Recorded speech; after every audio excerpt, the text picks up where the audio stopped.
Hello friends, आपका स्वागत है मेरे channel Himani home scientist solution for all में। आज हम कक्षा 6 पार्ट 3 हमारा भोजन पढ़ेंगे। तो चलिए देखते हैं।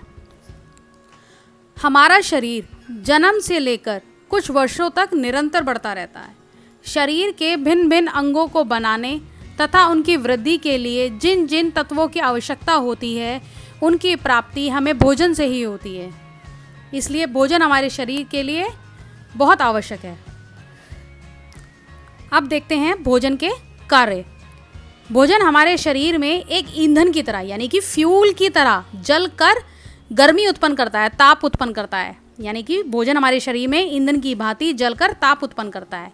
यही ताप हमारी शरीर की गर्मी को बनाए रखता है और हमें जीवन तथा कार्य करने की शक्ति प्रदान करता है। हम सांस ले पाते हैं, चलते हैं, फिरते हैं और बाकी सारे अपने शरीर के काम कर लेते हैं। इन सब के लिए हमें भोजन से ही शक्ति मिलती है। यानी कि ये सब कार्य हम भोजन की मदद से ही कर पाते हैं। अगला भोजन का कार्य है शरीर की वृद्धि। यानी कि शरीर की वृद्धि के लिए भी हमें भोजन की आवश्यकता होती है। भोजन में कुछ ऐसे पोषक तत्व होते हैं जो हमारे शरीर की वृद्धि के लिए आवश्यक हैं। यह हमारे शरीर के नए नए तंतुओं को बनाने तथा टूटे फूटे तंतुओं की मरम्मत करने का कार्य भी करते हैं। अगला कार्य भोजन का है, हमें जो भोजन होता है वो विभिन्न रोगों से लड़ने की क्षमता प्रदान करता है और शरीर की विभिन्न क्रियाओं को ठीक प्रकार से संचालन करने में हमारी सहायता करता है। इस प्रकार हमने देखा कि हमारे भोजन के कार्य क्या क्या होते हैं। यानी कि एक तो हमारा कार्य था हमारे शरीर को शक्ति प्रदान करना, यानी कि ऊर्जा प्रदान करना। दूसरा था शरीर की वृद्धि करना। तीसरा था शरीर की रक्षा करना। और चौथा क्या था? शारीरिक क्रियाओं के संचालन के लिए हमें भोजन बहुत आवश्यक होता है। आवश्यक तो खैर बहुत छोटा शब्द है, इसके लिए हम कहेंगे बहुत ही अनिवार्य होता है। इसके बिना हमारे शरीर कोई भी कार्य नहीं कर सकता। ऐसी स्थिति में भोजन के विषय में अधिक से अधिक जानकारी रखना भी हमारे लिए बहुत ज़रूरी है।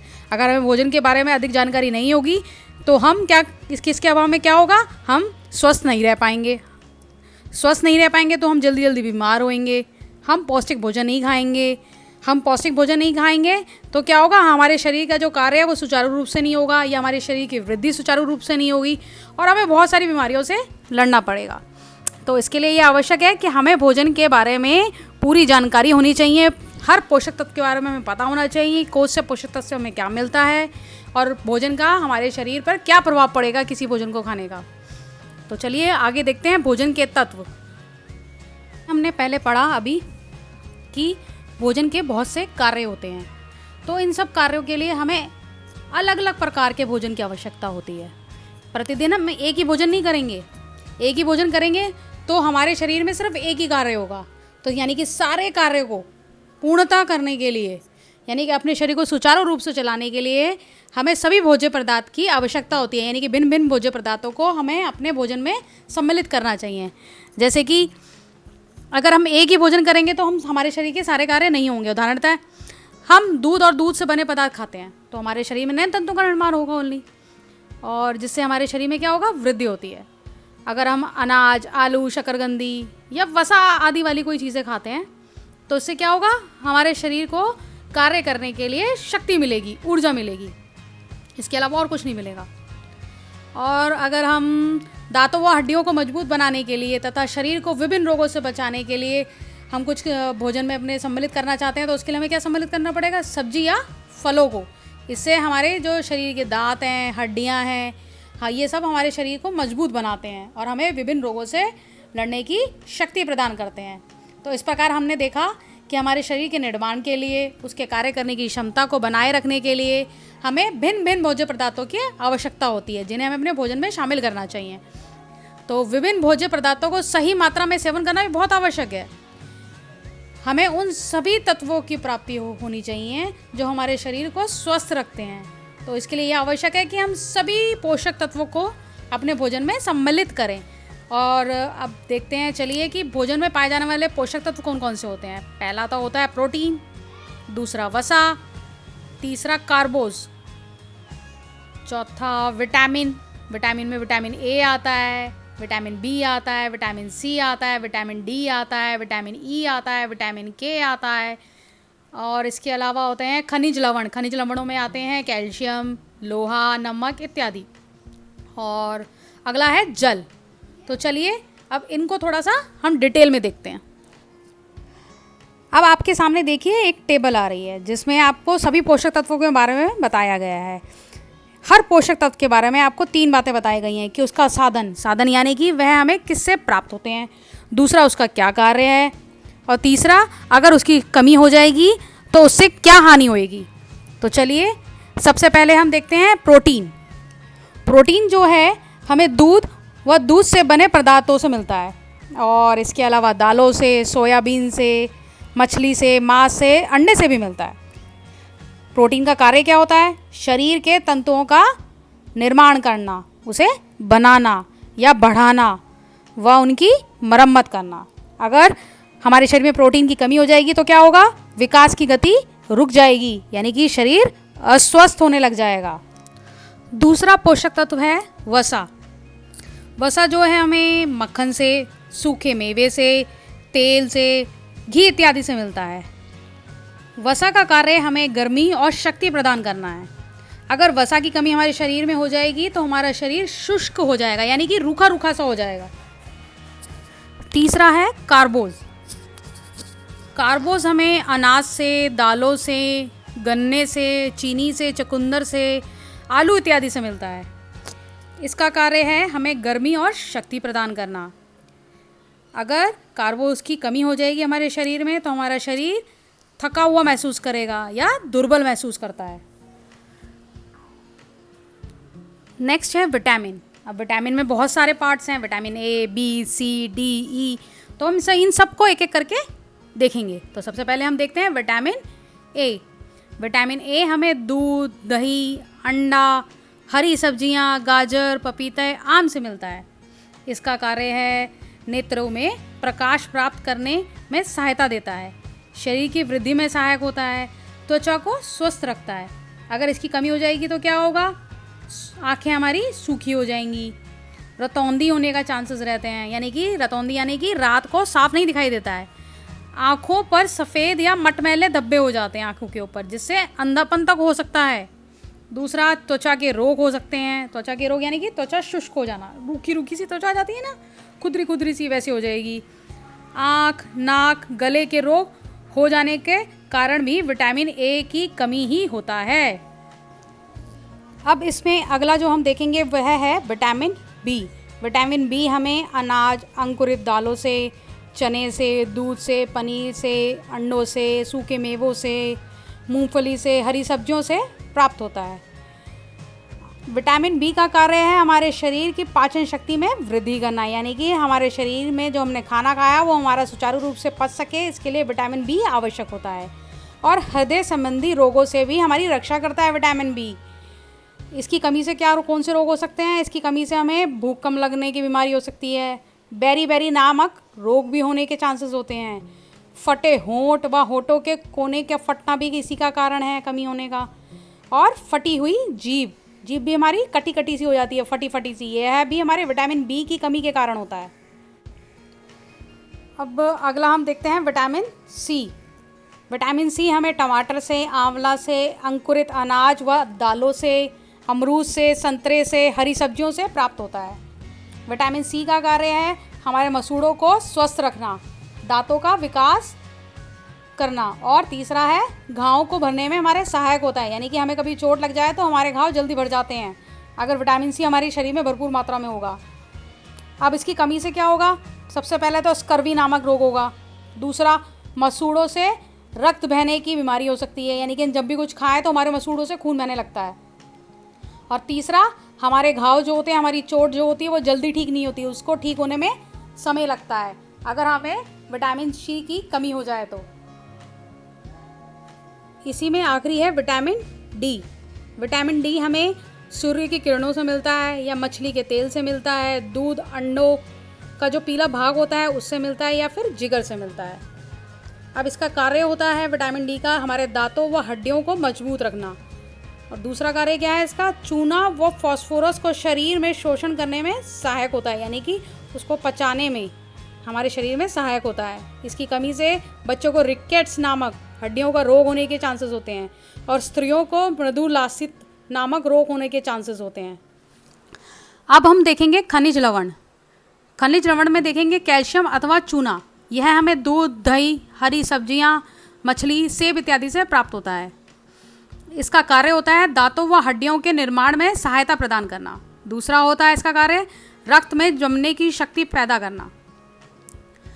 कैल्शियम की कमी से हमारे दांतों व हड्डियां कमज़ोर होने लगते हैं और घाव से रक्त का अधिक देर तक बहते रहना, यानी कि हमारे घाव जो होते हैं वह देर से भरते हैं, हमारी चोटें जल्दी ठीक नहीं हो पाती हैं इसकी कमी से। दूसरा खनिज लवण हम देखेंगे लोहा। लोहा हमें प्याज से, पालक से, जिगर से, गुड़ से, खजूर से, केले इत्यादि से प्राप्त होता है। इसका कार्य होता है रक्त में लाल कोशिकाओं का निर्माण करना, रेड ब्लड सेल, यानी कि उसका निर्माण हमारे शरीर में कौन करता है, लोहा करता है। ऑक्सीजन पहुंचाना, हमारे शरीर के पूरे अंगों में, हर शरीर के अंग में ऑक्सीजन पहुंचाने का कार्य भी लोहा ही करता है। इसकी कमी से क्या हो जाता है, इसकी कमी से रक्तहीनता का रोग हो जाता है, यानी कि हमारे शरीर में ब्लड की कमी हो जाती है। अगला पोषक तत्व है जल। जल हमें शिकंजी, दूध, चाय, लस्सी तथा अन्य पेय पदार्थ यानी कि पीने वाले पदार्थों से प्राप्त हो जाता है। इसका कार्य रक्त संचालन में सहायता देना है। दूसरा, शरीर की गंदगी को पसीने, मलमूत्र आदि के रूप में बाहर निकालना है। इसकी कमी से रक्त संचालन ठीक प्रकार से नहीं हो पाता है, कब्ज होने की शिकायत हो जाती है और शरीर के तापमान हमारा बढ़ने लगता है। अब हम देखेंगे भोजन के मुख्य गुट। अपनी सुविधा के लिए हम सभी भोज्य पदार्थों को 4 गुटों में बांट लेंगे और दिन भर में सभी गुटों में से भोज्य पदार्थ लेंगे और अपने शरीर को स्वस्थ रखने के कार्य में हम काफ़ी सीमा तक सफल हो सकते हैं। भोजन के 4 गुट हम इस प्रकार से बना सकते हैं। पहला हो जाएगा दूध तथा दूध से बनी चीज़ें। इसके अंदर हम घी और मक्खन छोड़ देंगे सिर्फ, ठीक है। इसमें मुख्य तत्व कौन कौन से प्राप्त होंगे, प्रोटीन, लवण तथा विटामिन। और इसका क्या कार्य रहेगा, शरीर की वृद्धि करना तथा टूटे फूटे तंतुओं की मरम्मत करना। दूसरा होगा मांस, मछली, अंडा तथा दालें, गुट का नाम। इसमें हमें मुख्यतः जो पोषक तत्व मिलेंगे वो है प्रोटीन, लवण और विटामिन। इसका कार्य रहेगा शरीर की वृद्धि करना तथा टूटे फूटे तंतुओं की मरम्मत करना। तीसरा जो गुट रहेगा वो है फल एवं सब्जियां। इससे हमें विटामिन मिल जाएगा और लवण मिल जाएंगे। इसका कार्य रहेगा शरीर को बीमारियों से बचाना तथा हमारे शरीर को स्वस्थ रखना। चौथा है, जो आखिरी गुट रहेगा हमारा, है अनाज, जिससे हमें कार्बोज यानी कि ऊर्जा मिलेगी, यानी कि हमारे शरीर को शक्ति प्रदान होगी, हमारा शरीर सुचारू रूप से कार्य करेगा आसानी से। जैसा कि अभी हमने ऊपर 4 गुटों के लिए पढ़ा, ये 4 गुट हमारे भोजन में सम्मिलित होना आवश्यक है। हर गुट को हमारे भोजन के अंदर सम्मिलित होना आवश्यक है, जिससे हमारा शरीर सुचारू रूप से कार्य कर सके, हम बीमार ना पड़े। हमें हर पोषक तत्व उचित मात्रा में हमारे शरीर की आवश्यकता अनुसार मिलता रहे और हमारे शरीर को ऊर्जा मिलती रहे और हमारा शरीर सुचारू रूप से कार्य करता रहे। तो अब हम अगला जो देखेंगे वो है भोजन पकाने के लाभ। हमें भोजन क्यों पकाना चाहिए।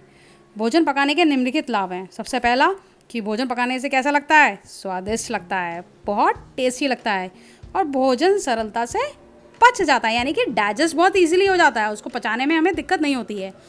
और भोजन में विभिन्नता लाई जा सकती है, यानी कि हम रोज़ रोज़ नए नए तरह के भोजन खा सकते हैं अगर हम भोजन पका के खाएंगे तो। यानी कि जैसे कि एग्जाम्पल के तौर पर हम देख सकते हैं घिया। हम घिया से घिया की सब्जी बना सकते हैं, रसे वाली बना सकते हैं, सूखी भी बना सकते हैं, घिया के कोफ्ते बना सकते हैं और घिया की लोच भी बना सकते हैं। लोच यानी कि घिया की एक बर्फ़ी होती है मीठी, घिया की खीर भी बनती है। इस प्रकार हम भोजन में विभिन्नता ला सकते हैं। अगला भोजन का पकाने का जो लाभ है वो है गर्मी के कारण रोग के कीटाणु जो होते हैं वो भोजन के अंदर नष्ट हो जाते हैं, यानी कि जो कच्ची सब्जियों में कीटाणु जो होते हैं वो मर जाते हैं पकाने से सब्जियों को, और भोजन अधिक समय तक सुरक्षित रह पाता है, वो जल्दी ख़राब नहीं होता और भोजन देखने में बहुत ही सुंदर आकर्षक लगता है। अब हम देखेंगे भोजन पकाने की विधियाँ। भोजन पकाना एक कला है, एक आर्ट है। इस कला को रुचिपूर्ण यानी कि रोचक बनाने के लिए हमें भिन्न भिन्न विधियों का प्रयोग में लाना आवश्यक है। भोजन पकाने के लिए कौन सी विधि प्रयोग में लाई जाती है, यह तो हम भोजन पे ही डिसाइड कर पाते हैं कि कौन सा भोजन बनना है, या अथवा उसको खाने वाले व्यक्ति कौन है। जैसे कि कोई बीमार व्यक्ति तो नहीं है, कोई बुजुर्ग व्यक्ति तो नहीं है, या कोई स्वस्थ व्यक्ति है, कोई मेहमान आने वाले हैं, तो उस पर डिसाइड होता है कि हम कौन सी विधि से भोजन पकाएंगे। तो चलिए देखते हैं भोजन पकाने की विधियाँ, जो मुख्यतः इस प्रकार हैं। पहली है उबालना, दूसरी है धीमी आंच पर पकाना, तीसरी है भाप से पकाना, चौथी है तलना, पांचवी है भुनना और छठी है सेकना। तो पहली थी उबालना।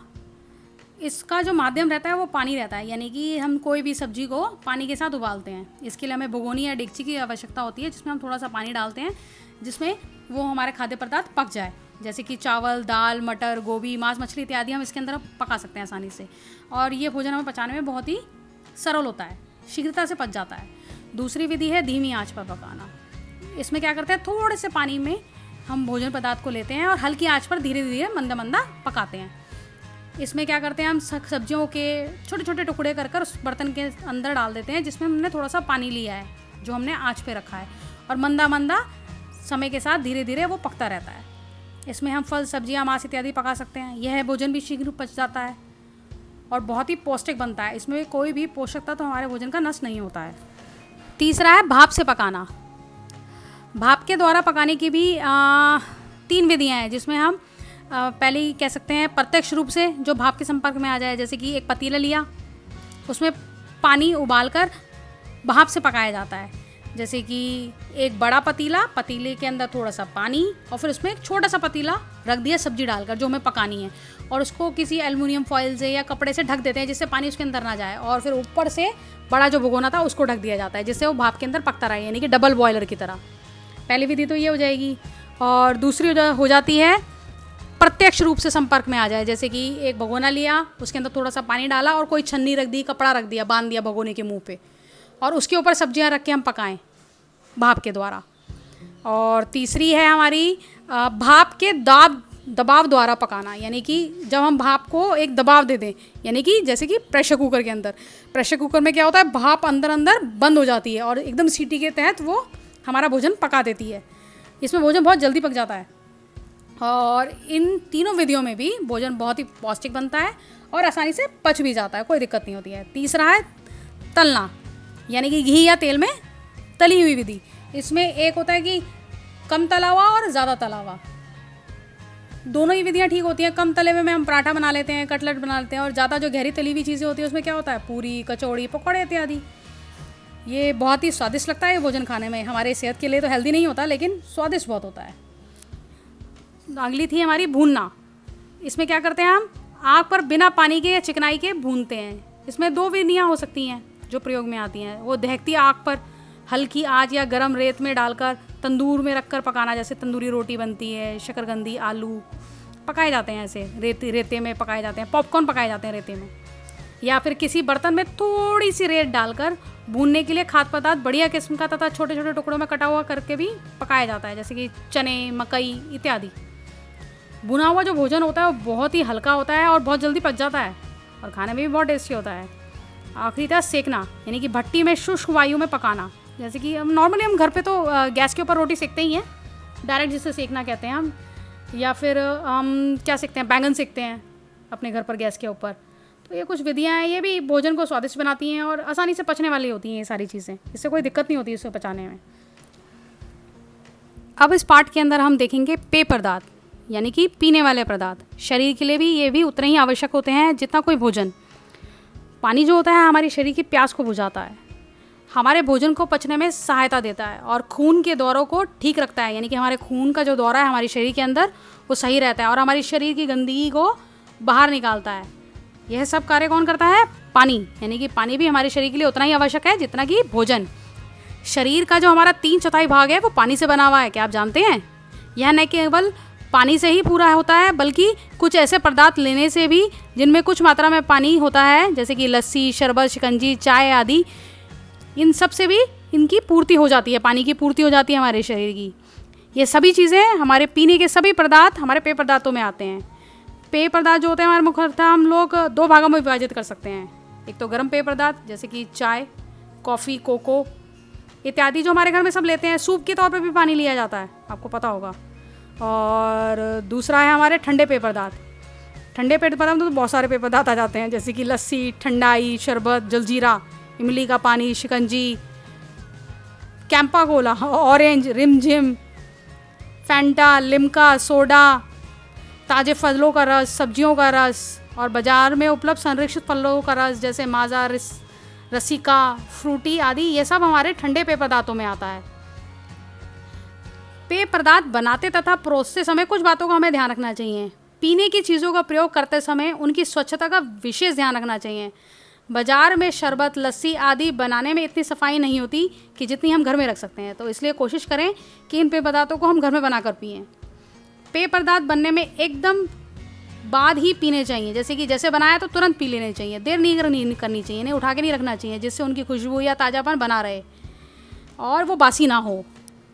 गर्म पेय पदार्थ तथा ठंडे पेय पदार्थ बहुत ठंडे नहीं परोसने चाहिए या बहुत गर्म नहीं परोसने चाहिए, ठीक ठाक हो जिससे इजीली पिए जा सके। पेय पदार्थ में बहुत अधिक बर्फ़ या पानी का प्रयोग नहीं करना चाहिए, इनसे उनका स्वाद बिगड़ जाता है। यानी कि अगर आपने मान लो फ्रूट जूस निकाला और उसमें खूब सारी बर्फ़ डाल दी तो उसका जो टेस्ट है वो डिफ़र हो जाएगा, बिगड़ जाएगा, उतना पौष्टिक रह नहीं पाएगा वो। और आखिरी जो मैं इसमें कहना चाहूँगी वो है, जितना पेय पदार्थ देना हो उसी हिसाब से गिलास का प्रयोग करना चाहिए। बहुत थोड़ा सा पेय पदार्थ एक बहुत बड़े गिलास में बहुत ही भद्दा लगता है। ये कुछ छोटी छोटी सी बातें हैं जो हमें ध्यान देनी चाहिए पेय पदार्थ बनाते और किसी को देते समय। इसी के साथ यह पार्ट यहाँ पर समाप्त होता है। अगर आपको यह पार्ट पसंद आया हो तो मेरे channel Himani home scientist solution for all को लाइक एंड सब्सक्राइब करना मत भूलिए। Thank you.